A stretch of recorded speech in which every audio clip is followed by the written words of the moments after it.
Bib with that spray down! Oh!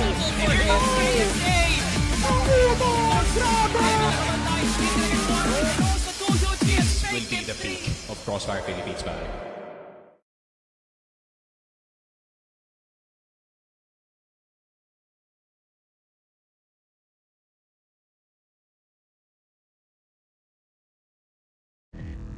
Talagang mapasabi ka na lang talaga dito, Salvatore, ng this is the best of Filipino Crossfire, pare. Sa lahat ng mga kaguluhan nangyayari ngayon dito for matches and execration.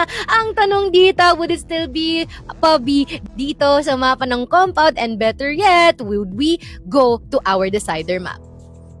Patuloy lang nila yung kaguluhan na yun. Natutuwa naman tayo, and for sure yung ating mga mayigiting na supporters dyan, inatutuwa din sa kanilang mga nakikita. Because it's out of the ordinary Crossfire na masyadong seryoso. 40-second execute, retake after retake. Ito talaga, banatan ng buto. Pagkakita kagad talaga ng mga mid-angles, ayan, patayan na nga kagad. No? It's the Filipino Crossfire that I really, really like. No? So, matches and execration, a perfect example of beauty in destruction. Never a dull moment nga naman talaga, no? So, Sneaky Frog and Bipolar, eto na, no? New compound na!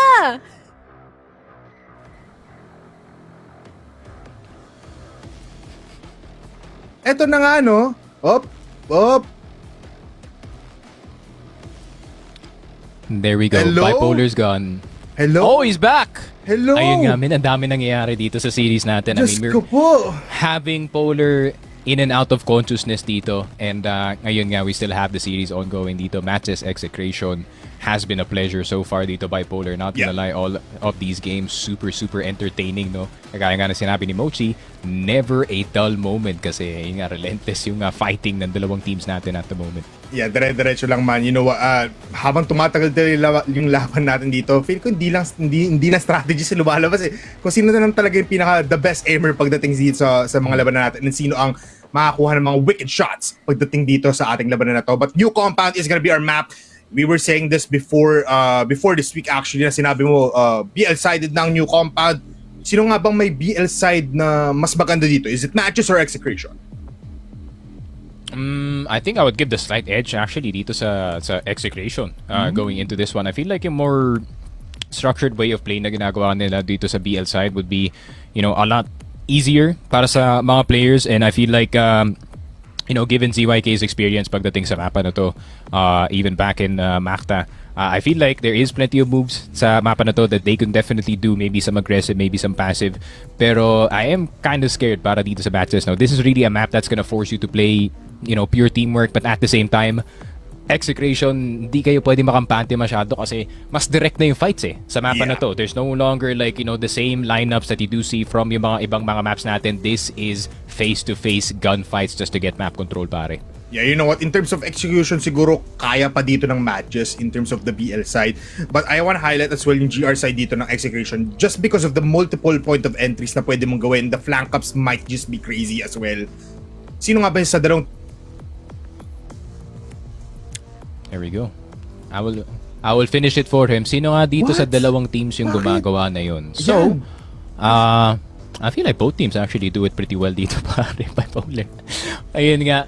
We're gonna get him back online dito, pare. Bipolar, are you alive? Man, ayan na ka ba, pare? Ayun na nga. His heart is beating again. You've been revived for the 6th time, pare. Man, kasi kanina, di ba, naglalang maxing tayo.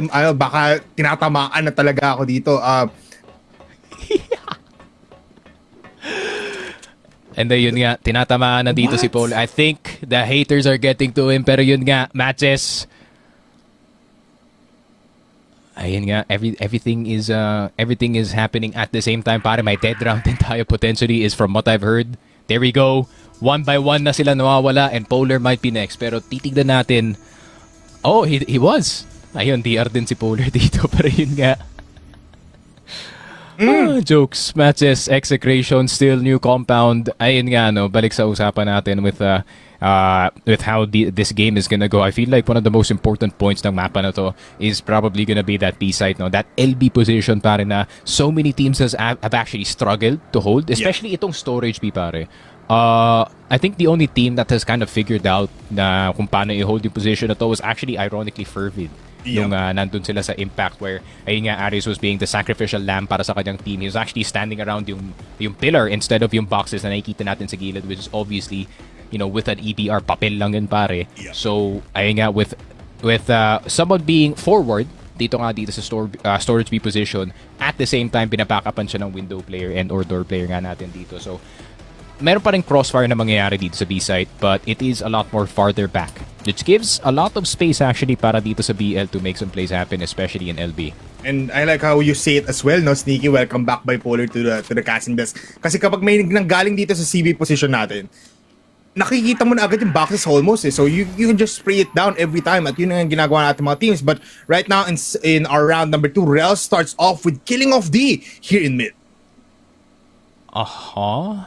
Okay, I'm trying to rack yung analyst brain ko on why D did that, pero at the same time, I feel like everyone and their mom knows na you do not peek that left side kasi that's an instant sightline para kay Rels. And a 4 versus 5 immediately at the start of the game.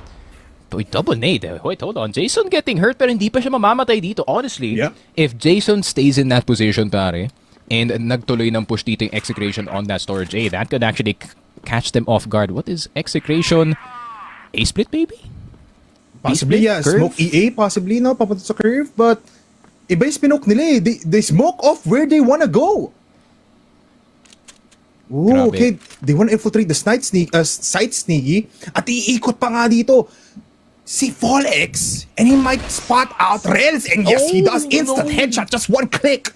And now yaban yung Q medyo nag-iisip kayo saan ba sila pupunta, but there's 2 players left here on B side. ZYK will be damaged, Zach will be killing off Folex, and it's a multi-prong approach for both sides. No one has the bomb, and no one has the control. Meanwhile, itong si Ninkyu nagpo-push out dito towards curve, trying to retrace the footsteps of Execration. Nakita na nga dito si A7J towards Z. For some reason, nakalagpas dito sa kamay ni Zach si A7J. And now they're fighting all around. Sino una makakapatay? It's Ninkyu against A7J, and MATTJESS now cleaning up. CBN gets the bomb, but no more teammates beside him. Grabe. Messed up execute para nga dito sa Execration. Di nila nakuha agad itong B control. I think they tried to bait out yung dalawang players galing dito sa ilalim ng B, and they tried to catch them as they were rotating into that entrance B position. Pero Jason, sniper shot all too easy para sa kanya dito. First point for MATTJESS on new compound. And ayun nga, a big fumble. Galing dito sa Execration, no? They could not find the right kills at the right time, pare. But instead, ayun nga, MATTJESS reacting even in off positions, pare, dun sa B side. Di mo na-expect yun. Yeah, I mean, they were about to retake or go towards towards A, pero they knew there was a presence mula dito sa papasok ng B natin. So they still looking out, pero Grant's not able to kill off CP, and what an interesting angle. They were not expecting that from MATTJESS, pero the bomb not really close by on B. It's another 3-2 setup sa execution ng Execration. Yes, sir. CBN, obviously, has to play a bit more new compound dito, pare. That angle is all too familiar for the sniper sa mapa na to. But with the 4 versus 5 is still definitely winnable para dito sa Execration, considering, ayun nga, there's only 3 players on A, 2 players on B. If you do isolate the right angles dito, you could make it a very unfair fight para sa mga tao na nasa loob ng sites. But still, Execration taking their sweet time, finally getting some mid control. Pwede nilang kunin yung EA dito. With that smoke is actually gonna help them cross into Z, pero hesitation pa rin galing sa XA. I mean, they have this much map control, but then, ayun nga, they're still waiting for MATTJESS to misstep dito sa mapa natin.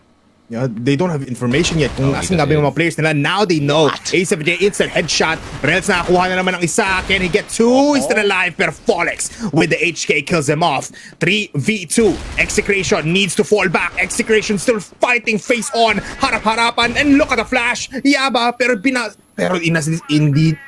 dito ni A7J. Another flash. Inbound. C4 nasa kanya. And they're going for a 3-man retake, respecting A7J, but they know they have the upper hand. There we go. A7J, last one left alive, 10 HP and an HK, 3 headshots. Could turn around this round, pare, pero C4 na sa kanyang kamay. B-site underway. I can't blame MATTJESS for playing like this kasi why even risk a 3 versus 1? 1 by 1, why not just take it as 3? Teamwork para dito sa MATTJESS to get them back into this B side window position. Potentially A7J around the corner. A7J will get itong si Yaba, but the flick galing kay Zach. You know the USP is too good. And that's the second round para sa MATTJESS. We're finally playing some proper crossfire for both of these teams. No, palaging humahaba, palaging dumudulo in terms of the timer. And you can see finally some discipline for both of these teams. But Execration have been risking a lot in terms of these executions. Palaging hiwa-hiwalay, trying to go for like big plays. But the defense of MATTJESS have just been so passive na wala silang mapitas kasi wala namang makita. So they're staying as far back as possible.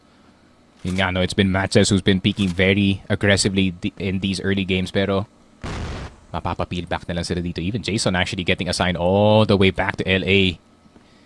And Execration, makakalat na naman dito sa ating storage A. They're probably just gonna leave itong si Fall X. I mean, I'll probably leave itong si A7J. Judging from yung position nila, pare, I think they might be gearing up for an A split potentially na may onting fake dito sa B, pare. Another A split? Kaso nga lang parang feeling ko nararamdaman na ng matches na ito yung palagi nilang gagawin. The smoke's actually missing. I think that was supposed to go towards EA, if I'm correct. But it stops them in front of them. Pero still gonna be using it to go towards the curve side.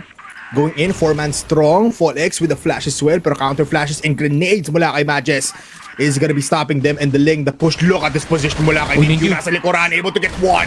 Fall X though finds him. Jason will also get killed. And the Execration unleashes and wreaks havoc against MATTJESS. Mag-isa na lang si Yaba. What can you do? Sobrang kapal na naman ng mga smoke. 1v4 with the planted.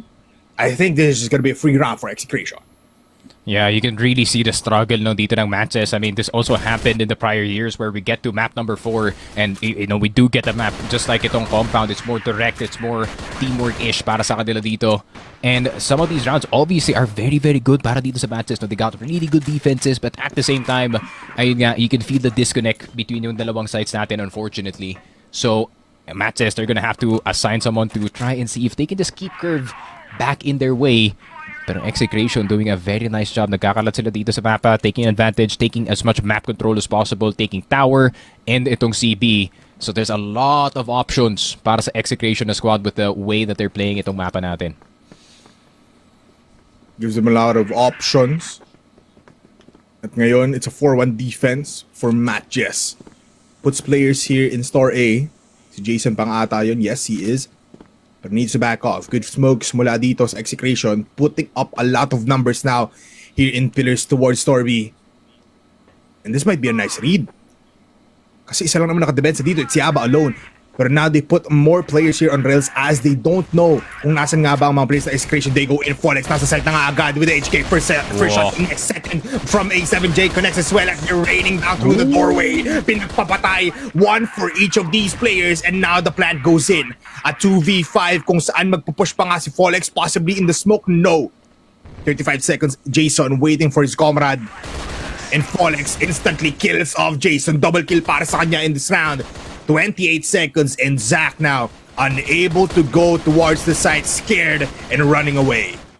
Yeah, you really have to be careful about that B side, especially no pag nabigay mo na dito yung store B and nakalagpas yung isang player dito sa baba. That's basically a done deal for this B position, pare. So, Execration really stacking these rounds pagdating nga dito sa BL side natin. And just like how I said, Compound now a lot more playable para dito sa mga BL players natin, especially that B scenario, pare, and Execration's taking full advantage. 1 point lead for Execration. You can see actually through the player cams na mukhang mas masaya ngayon ng Execration. Again, sinabi nga natin mas komportable sila going towards this new compound just because of a point lead in terms of series. And this kind of offense, a 3-2, has big risks, pero it's becoming, you know, naging advantageous actually for Execration. Kasi nga sinabi ni Sticky, there's a lot of options. Kapag nakuha sila isa-isa, pwede sila mag-rotate. And we've kind of seen this kind of execution sa Impactful as well. Mula sa kadiliman na poking system, kumbaga, looking towards their options. But right now, medyo with the defense of MATTJESS, not really that kind of fast para makita mo yung mga options mo eh. Yeah, kind of have to. Kung kaya yung MATTJESS dito, no? I mean, you're already feel yung presence ng ibang mga players dito sa storage B position, but at the same time, Folex taking long A once again, making it very uncomfortable para dito kay Jason, but he has to be careful. Zach is around the corner, and if there's a slight gap through the smoke, mamamatay siya dito, pero CBN still looking for heads in this B site. They're getting bothered across the map. Pero MJ, one kill could change the momentum of this entire fight pare. CBN still at it. CBN will get into Yaba in a bad spot for this B position. Pero hindi pa rin nag-rotate yung MATTJESS. I feel like MATTJESS knows na si CBN lang yung tao dito. Good read. At ngayon, Rails activates in mid! And you were right, Sneaky. They just hold their ground. And now they're ready for everything because it's a 4v4. Everybody is gonna be alive. Pero looking at the util man, ubusan ng util, ubusan ng timer. They're gonna be choosing B as their point of attack. Meanwhile, sa gitna si ZYK will hold down tower towards curve for any retakers. Pero Rails already spotting out his entrance. At mapapaling niya isa, pero si D nakalagpas. Si CBND will get Yaba in return. So far, the joust on B side isn't too bad para sa Execration. Plant is gonna go down. D typing the magical number station around the corner. Will get shot down, and here comes the HK ni Angelito. Call your god because Angelito is here pare. 4 and 2. Execration 2-point lead. This BL side is really rolling dito, bipolar, and I think we're gonna have a cheeky dead round lang pare. MATTJESS having a bit of issues with their connection yata. Pero ayun nga, it is still very close affair between yung dalawang teams natin. At the same time, Execration, no, you can really see that they're starting to crack yung defense dito ng MATTJESS. And MATTJESS, obviously, no, yun nga, still very good defense para sa kanila dito. Very good compound team. The defaults are really nice. But at the same time, you could really see yung inexperience ng team na to pagdating sa mapa ng new compound. That's why we really didn't see it being too prevalent dito sa kanilang map pool, because I feel like it's a lot less spacious para sa kanila dito. It's basically yung opposite ng preferences nila of having wide open maps pare. Yeah, that's true. Tsaka ano they're playing default, which means they can get picked off one by one, and slowly nawawala yung mga players, nawawala yung defense, and it provides so much room for Execration now to play around these maps. Nakikita mo, despite Execration going for like singular plays as well, meron dito sa store A, meron tayo sa store B, meron din tayo sa mid. Once na pitas dito yung depensa ng MATTJESS, wala na, dire-diretso na, parang domino effect for the side of MATTJESS, and Execration is taking full advantage of these squads. Pero MATTJESS now, I think they can recover coming in from this side. Syempre, nakita rin naman natin, it's a very long stretch. It's just 4-2 in this first half. Possibly, makabawi sila. They can even possibly just tie it out. Possibilities are endless para dito sa ating MATTJESS na squad once they start hitting the shots. Zach getting legged immediately, pero hindi na mapabawian dito si Fall X, but CBN will get taken down eventually. Almost a lineup between the dalawang players natin. Zach will go down, A7J will get trails eventually. Jason nandito sa may C1, he falls down as well. Execration with a 30-second execute, 40 even, and just like that, nakababa na agad yung C4. Man, the flip of the switch. Biglang nagulat dito yung MATTJESS. They were catered towards a very slow push ng Execration ng multi-prong, pero ngayon Yaba is just partying alone. Yeah, alam niyang wala na magagawa. Man, might as well use the time now to talk to your team. Yep. But ayun nga man, Execration, this is what's dangerous about yung team na to pare, no? Even nung group stage na, yun nga, you're gonna see them playing standard, playing default, but then all of a sudden they turn on the Jets pare. They can just run through mid and run through everybody here. Pero Yaba, I think he's a bit tired of how this round has ended pare, so I think he is just gonna concede it dito sa ating Execration na squad. 5 and 2, Execration at the moment full control dito sa compound. If they can get 2 more rounds pare, this second half is not gonna be too bad para sa kanila dito. Yeah, the BL side providing them right now with a 3-point advantage. When they switch, might be a very, very comfortable area para sa kanila. Would have known na MATTJESS, despite their amazing defense, mapipitas lang ng isa't isa. They're going for another slow push for Execration, putting up CBN once again in store B. At mukhang mas preparado na ngayon na MATTJESS. A7J going for the lineups right now, going towards EA. Does it hit? Yes, it does. And now, ito na, simula na ng plano ng Execration. Yeah. And Execration with a slow crawl forward on all parts of the map. Rels just gonna hold steady dito sa may corner natin. But Rels Having to be careful, CBN around the corner. Faster headshot para dito kay Rels on that quick scope. Takes down the headshot hunter dito ng Execration. ZYK around the corner looking for possibly a trade para sa kanyang teammate, pero CYK not gonna spot Yaba. Really good teamwork between yung dalawang Sorby players natin. MATTJESS without full control dito ng LB, and Yaba is just gonna start running, gonna provide that pressure for the flank pare. Execration of obviously gonna be forced to go right on back. Mamatay si Yaba, but still info is theirs. But Zach, Oh no. Zach Oh no. is what? Zach was in such a bad spot, pare, that late in the round. It's a minute left. Bakit ka nakatayo dun sa EA, pare? Man, open na open siya doon. Nakatingin lang siya doon sa container sa gitna ng mid. There's Oh no, no that info. it would have been a great round for MATTJESS. Pero slowly, they are just getting pinched. 40 seconds and Oh, Rels is gonna miss the Execration timing. knows they're gonna go in. The timing is not right for Rels. Pinalagpas niya dito yung may bomba pa. A7J plants it. Rels pushing and he falls down. MJ falling down slowly once again. Mag-isa lang si Ninkyu. Good flash, pero walang magagawa yan. Sobrang gandang pwesto. Great timing for Execration. And yun nga, you already know na when Execration starts laughing and chuckling dito sa kanilang mga cameras, parang that's their most dangerous version because that's the most unpredictable version. Hindi mo talaga alam kung ano nila ilalabas nila for the next few rounds. So try and see if they can end this game early. Pero MATTJESS still hanging on for dear life. But at the same time, pare, some of these plays definitely on point naman para dun kay Yaba to get information, but the positioning was a bit questionable para dito sa MATTJESS. Yaba, having to be careful, merong CP control etong MATTJESS, but they are gonna get pincered. Trapped yung dalawang players natin na nasa loob ng CP. They're gonna have to fight their way out here, Bipolar. Saan ka nga ba pupunta, D? Medyo nag-overcommit, binigay pa yung C4 dito, Naku and now they're po! Where's the falling down! nades? What was that? Execration, you had full control! And now you're slowly falling down! MATTJESS out of nowhere takes care of the 8th round in this first half. A7J ngayon trying to pick up scraps. That's 1, that's 2. Good job! And A7J needs to fall back. Pero alam niya may depensa pa rin naman na aangat mula dito sa mid. Pero siya naman ngayon ang may ipit sneaky, pero he finds Agay! Rels. Can he get the kill? Yes! He get the Is sniper. this gonna be an ace for A7J? A possibility that is so clear. Ninkyu still holding the bomb. Pinapadala muna ngayon si Zach in mid. Pero he pushes, dividing the attention, dividing the Reload. gunfight. Ninkyu pushes! Nag-reload! Kaso si A7J ay mamamatay. What a blunder mula dito sa Execration. 6-3 Execration trying to go wild in that round, pare, but obviously MATTJESS having the handle of it.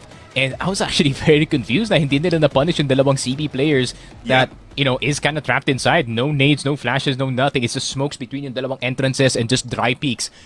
That isn't the Execration I'm looking for dun sa round na yun, which was very winnable para sa kanila. And MATTJESS, now with a bit of leg room pagdating nga dito sa second half natin, maybe they can start to activate as well. But you could really see yung effort ng MATTJESS to try and see if they can get Rels and Zach online. Kasi gusto talaga nilang, both snipers to be on point. I mean, even on compound, evidence doon kay Devil, pare, a sniper can still do really good. But then, ayun nga, with the way that Execration's playing, the staying out of the sniper sidelines, pare, I mean, they're confused dito sa mapa na to. Ngayon, aggressive approach mula sa Execration on GR side. Naku po. Picks out Ninkyu. What a great start. And MATTJESS now. They don't do A7J. Ito na yung pillar position na Naku isa pang po. nakikita natin mula sa Fervid. Very close by and very unpredictable. And now MATTJESS very much low in player count. 2 down, 1 more left. Jason will get a kill. Pero what a flick mula dito kay ZYK. And you've been saying, Sneaky, when Execration is laughing, that is not a good sign. That is not a good sign. And at the same time, nakalimutan yata ng MATTJESS na si Aljon Alde yung kalaban nila, pare. He loves to peek that con mid position. And the fact na magsasama pa siya ng isang player dito, ZYK. Naku po, iniwan niya na si D. Pero si D hindi niya na kailangan nakasama dito. Gets 1, gets 2, doesn't get the third. Instead, ZYK gonna try to get it to scope in. Zach is dead. Jason na lang natitira dito. Right under Folex. Gets him. Bounces on his head and even suits it, pare. 8-3. Execration, Goomba stomping MATTJESS, pare. Man, this is Crossfire, but Execration was playing a different game. It stomped on MATTJESS, And as you can see, they're still battling this They're mid. still going. At si D, pumunta na lang dito sa gitna. At si ZYK nasa likuran niya. The trade-off potential is so insane. And D peeks at mamamatay siya. Pero mamamatay rin si Fall X. ZYK gets one. It's a 3v3 nonetheless. What a fast round for these two teams. Gusto tapusin agad ni ZYK. And they Grabe. slow down. Oh my god. Uy, Ninkyu will get a 7J. Can he get the second one? Possible second? CBN, look at that juke, pare. ZYK. Let's see. He has abused his seniority, pare, sending the youngest member towards that mid position in order to get him this 1v2. But let's see if he can execute it. That's the jumping USP. Ninkyu na lang natitira. 1 nagdadala HP ng- and a dream. Nako po, Polar. Nagdadala ng lunchbox kanina doon. That was not good. 1 HP dito sa Ninkyu. 7 HP. Can ZYK find this? Doesn't have to do anything. Yeah. Nasa onus ni Ninkyu to.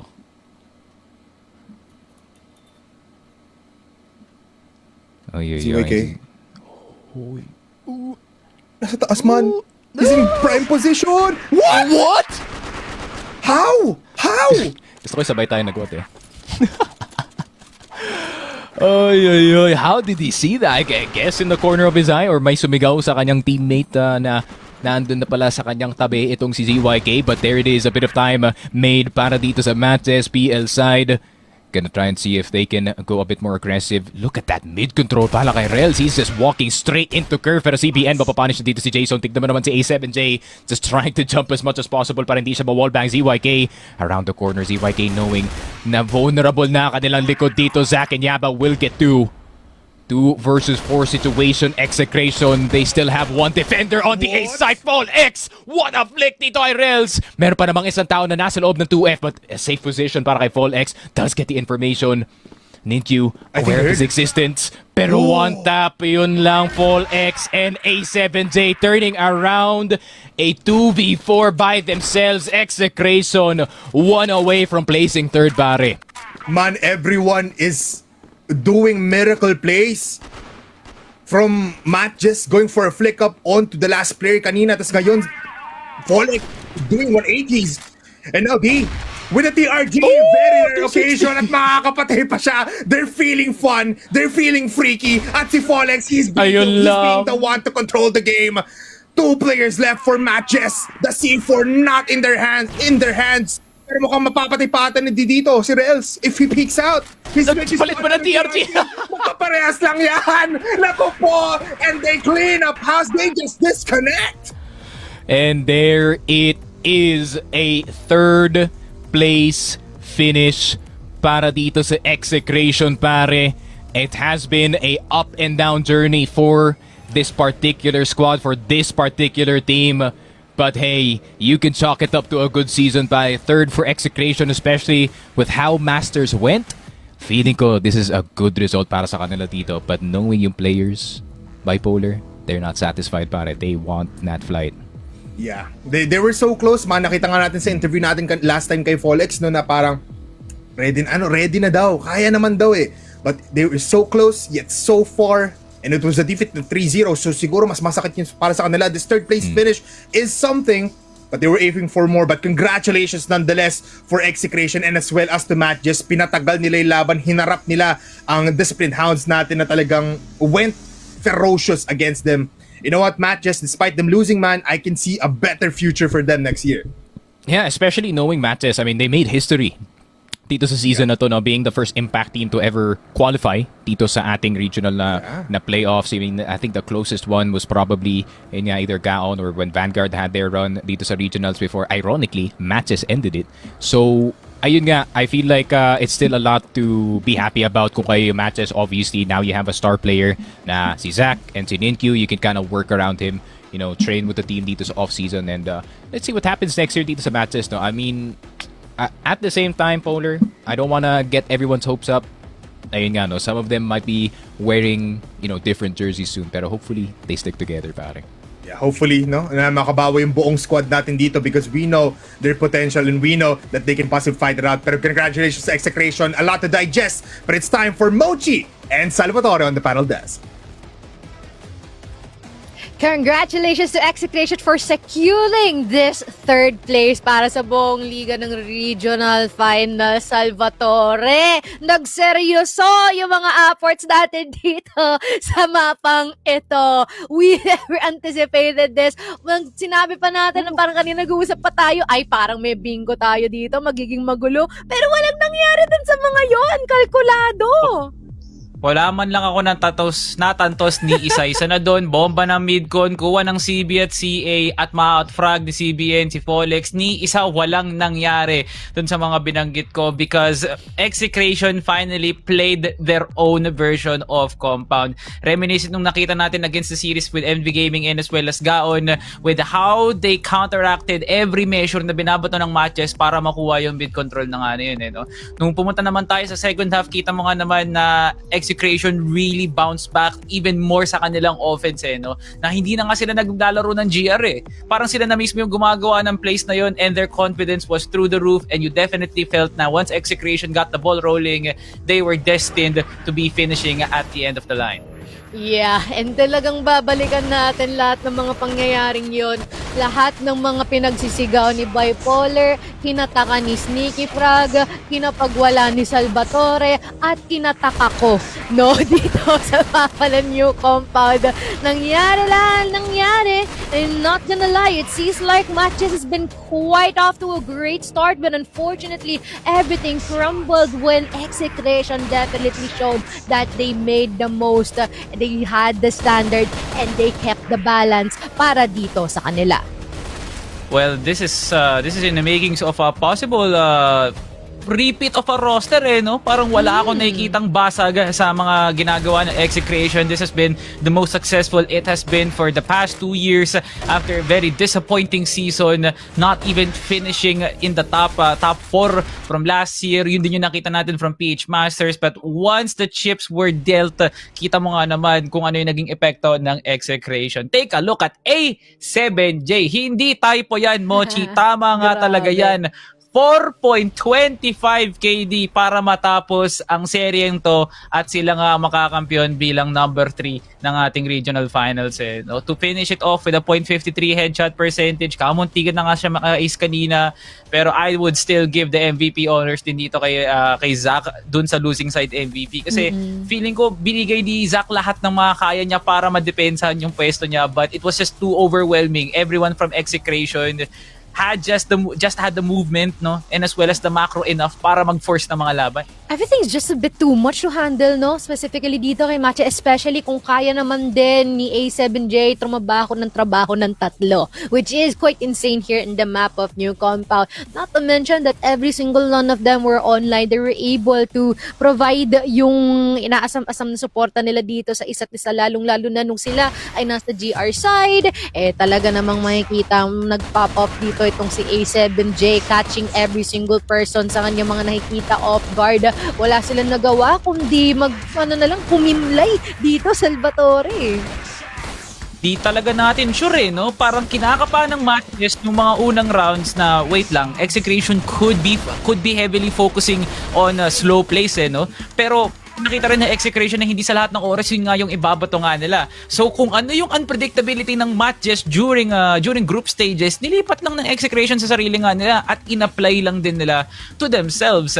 And with that, parang na-negate na yung pinakitang performance ng matches during the group stages because Execration definitely had the last laugh finishing it off dito sa ating compound no, which was highly notorious para sa isang gameplay na meron ng matches no. It fits like a glove itong mapa na to, but for Execration it just really felt like everyone had steam no. Everyone had motivation para kumilos, para gumawa ng sarili nga nilang play. And you would see a smile or two dun pa lang alam mo na kung anong nangyayari sa opisina ng Execration.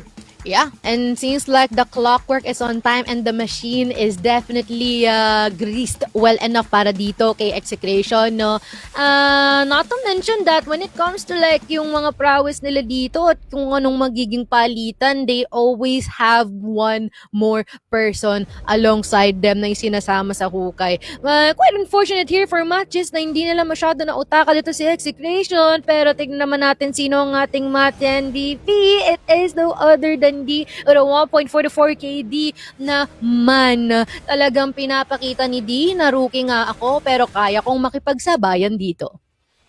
Tita mo yung flexibility, si CBN, A7J, and now D, the MVP. Everyone is just in pure 100% win mode nga talaga, And you cannot count out D with how he is flexible towards the map. If not the movement, yung aim niya nga, and the clutch factor as well. So, malaking layers yung binibigay ni D dito para sa team, and yun yung hinahanap ng Execration matagal na. From last season during PH Masters, it kind of felt like it was just a fragging team. Pero ngayon, with the addition of A7J and especially D, dumadagdag yung util game nila na nire-respeto na ng mga ibang teams. It's not only just you dry picking all of those angles, kailangan mo talaga tapatin si D na maladiskarte ang pagbato ng util to make sure na siya talaga ang mananaig sa mga laban niya. Not to mention his raw aiming potential, Mochi, ramdam na ramdam mo. Yeah, ramdam na ramdam talaga, no? Siguro, yan na nga rin yung maganda when it comes to like these types of moments, no? Sometimes when you're looking for that one correct player that will serve as a catalyst para magkaroon ng kabuuang identity itong iyong team, it is such of a wonderful thing to see. Especially na, biro mo, we came all the way back, no? Simula ng ating buwan or nung last month pa, we are already seeing these players trying to set a field, trying to do some set plays, yung mga mapis nila, ensayo nila, trying to keep it consistent all the most that they can. Pero Execration, it all boils down to them getting the third place. So congratulations nga naman talaga sa lahat ng kanilang mga miyembro dito kasi talagang pinakita nila na deserve nila ito. Parang ready na ata ang Execration para sa susunod na kabanata ng kanilang teams. At ayun na nga, nakarinig na ako dito. May senyas na si Derek. Oras na para ma-interview ang Execration dito. Wala nang iba kundi si Mr. Headshot Machine himself. Mr. Paul Pascual, ituloy mo! Idikit mo, Paul. Pakiligin mo kami dito. Hello po, magandang gabi sa inyo mga casters. Kaya Timochi kay Salvatore, bye. Yeah! Hindi ka naririnig. Dikit mo. Hello. Hindi ka naririnig. O yan. Ayan na, boss. Sige, Mochi, banata mo na ng tanong si Mr. Paul Pascual. Sige. Oh, Paul, what you feeling? You got the third place. Masaya. Ba syempre naman sila ba? Kaya no. Dapat din. Wait. Pauwihin nyo na nga ng tondo yan. Uwi ka na raw. Hindi na daw si Aljon. So yun, Paul, parang a major improvement from your PH Masters run, from finishing 5th ngayon, number 3 nga kayo, with at least being hopefuls para makalipad ng China. So what is now the next for Execration? Ito pa rin ba yung makikita natin sa Execration coming into the next year? Or parang may mga onting pagbabago ba tayong pwedeng ma-expect? Siguro ba, depende kasi hindi pa naman namin napag-uusapan kasi ngayon pa lang naman natapos yung season. So sa tingin ko, abangan nyo na lang. Wow, okay. may pagganong factor, may abang factor sila Paul dito. Paul, siguro mensahe para sa lahat ng mga manonood dito na natuwa sa inyong pinaggagawa dito sa laban nyo against MATTJESS. Shoutout nga pala dyan sa mga boss namin sa labas, kila boss Arvin. Uy, yun! Shoutout sa teammates ko, congrats sa atin kahit third place. Next year pala na tayo. And sa girlfriend ko, sa section ko, sa ICT 111, sa mama ko, sa lola ko, and sa inyo sa mga casters, kay Sneaky Fart, kay Bipolar, kay Kuya Ramon, kay Daidom, and nila naman. Sorry guys. Bawi kami. Next year. Yun ang Next year. Last, sorry. Sige, go. Shoutout to my girlfriend. I love you so much. Thank you for supporting me despite everything that happened sa laro namin. Kahit natalo, nakasuporta ka pa rin sa akin. I love you. Tamis! Kilig! Congratulations, Polex! Ayan, sige, mag-celebrate na kayong lahat dyan at makapagpahinga na kayo na maigi. Nagsisisigaw pa si Aljo dyan. I'm pretty sure your energy is on the top ngayon. Congratulations uli. Thank you. 8-bait na. Tara. Ayan na daw. G na daw, sabi dito ni Polex. And that is a worthy of a celebration, no? So yun na nga, congratulations to Execration for winning number 3 sa ating Regional Finals Philippines, taking home that prize. We'll be seeing them next year. Isa sila sa mga teams na hindi na natin makikitang mag-OQ, no, Mochi? OQ, wow naman. Yeah, true. Talagang paano na sila dyan, seated in a much better position, especially para mas makapag-focus pa sila ng gusto sa kanilang laban para sa susunod nating liga. Pero man, grabe, sobrang saya na nakikita natin yung mga players natin na talagang pinag-iigtingan yung mga kanilang pag-ensayo and ensuring that they always come back better every single time. And hopefully makita natin yon dito para hindi lang sa MATTJESS at Execration but also with the rest of the team na nanggaling dito sa ating group stage, the likes of MV Gaming, Gaon, the whole squad na nandito ngayon sa ating Crossfire Philippines. Yeah, kudos to MATTJESS, pero congratulations para dito sa Execration. This is Yes. now their highest position that they have seeded dito sa ating regional finals ever since last year. Pero ito na yung steady improvement ng Execration dito sa ating mga pwesto during into competitive Filipino Crossfire. Pero hindi lang Execration ang mananalo, Mochi. Balita ko lahat ng mga mahihilig mag-Crossfire diyan may pakonsuelo ni Smilegate at Disto. Mayroon nga tayong tinatawag na Stove PC Client Showcase Season 2. Kung akala nyo sapat na yung Dominator Nobel Gold na Chetak, meron pa ulit dito si Stove PC Client Showcase. Ano bang kailangan nilang gawin, Mochi? Abay, same drill lang uli nung ating ikaunang season, no? All they have to do is to check in, do all of the requirements na nandiyan. Kada day, mag-check in sila dyan para ma-ensure na masesecure nila ang mga points na kailangan nilang i-exchange sa ating point shop. Kasi tulad naman sinabi natin dito, no? Ikaw na nabanggit, mga likes at the cheka kay ibang mga inaabang-abangan nating mga aesthetics para makapag-slay sila with style. Favorite ko dito yung Colt Bumblebee. Yun yung pinaka-rare na Colt na pwede mong makuha. Pero mas malupit pa dito ang Barret Obsidian Beast. That is an amazing sniper that you would want sa arsenal mo. Pero yun, maraming salamat Stove at kay Smilegate para sa event na yan. At history na ang Execration tsaka ang MATTJESS, Mochi. Alam mo na ang ibig sabihin yan. Ang kasunod na natin, ang dreaded Grand Finals. The third rematch of the century. Our new El Clasico renewed dito sa ating Crossfire Philippines. EVOS versus Stallions, Mochi. Excited ka na ba? Aboy, sobrang excited na, Salvatore. Ito na yun, no? Yung mas matinding kaguluhan that what we ever had dito sa ating unang serye. Would it be the first title and championship title para kay Stallions or would it be the three-peat para dito sa EVOS Arcilla? Tayo ay mag-aabang, mag-iinday, magpapahinga lang muna kami saglit dito.